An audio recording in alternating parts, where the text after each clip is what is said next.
കാരശ്ശേരിയിൽ റോഡിന് സമീപത്ത് നിന്ന് സ്ഫോടക വസ്തുക്കൾ കണ്ടെത്തിയതിൽ വിശദമായ അന്വേഷണത്തിന് പോലീസ്.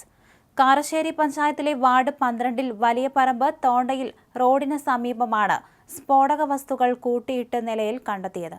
കേന്ദ്ര ഏജൻസികളും സംഭവത്തിൽ വിവരശേഖരണം തുടങ്ങിയിട്ടുണ്ട്. 8 പെട്ടികളിലായി 800ഓളം ജലാറ്റിൻ സ്റ്റിക്കുകളാണ് കണ്ടെത്തിയത്. സ്ഫോടക വസ്തുക്കൾ കണ്ടെത്തിയതിനെ തുടർന്ന് മുക്കം പോലീസ് സ്ഥലത്തെത്തി പരിശോധന നടത്തി അന്വേഷണം ആരംഭിച്ചിട്ടുണ്ട്. എങ്ങനെ ജലാറ്റിൻ സ്റ്റിക്കുകൾ എത്തിയെന്നതും പരിശോധിക്കും.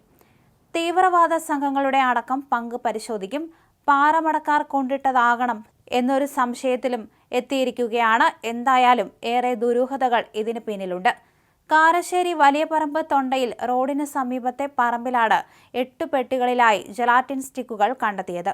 ഇതിൽ 2 പെട്ടികൾ പൊട്ടിച്ച നിലയിലും മറ്റു പെട്ടികൾ പൊട്ടിക്കാത്ത നിലയിലുമായിരുന്നു. 800ഓളം ജലാറ്റിൻ സ്റ്റിക്കുകളാണ് കണ്ടെത്തിയതെന്നും വിശദമായ അന്വേഷണം ആരംഭിച്ചെന്നും മുക്കം പോലീസ് പറഞ്ഞു. ഉഗ്ര സ്ഫോടന ശേഷിയുള്ള ജലാറ്റിൻ സ്റ്റിക്കുകളാണ് കണ്ടെത്തിയത്.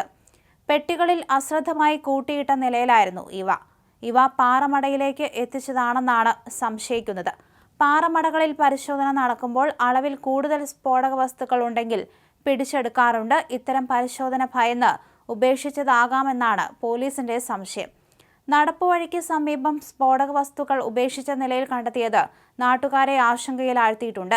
വയനാട്ടിലും കണ്ണൂരിലുമെല്ലാം സ്ഫോടക വസ്തു നിർമ്മാണ കേന്ദ്രങ്ങളുണ്ടെന്നും നിഗമനമുണ്ട്.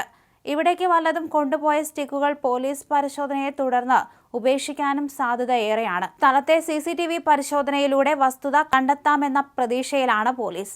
കേന്ദ്ര ഏജൻസികളും അന്വേഷണം സമാന്തരമായി നടത്തും.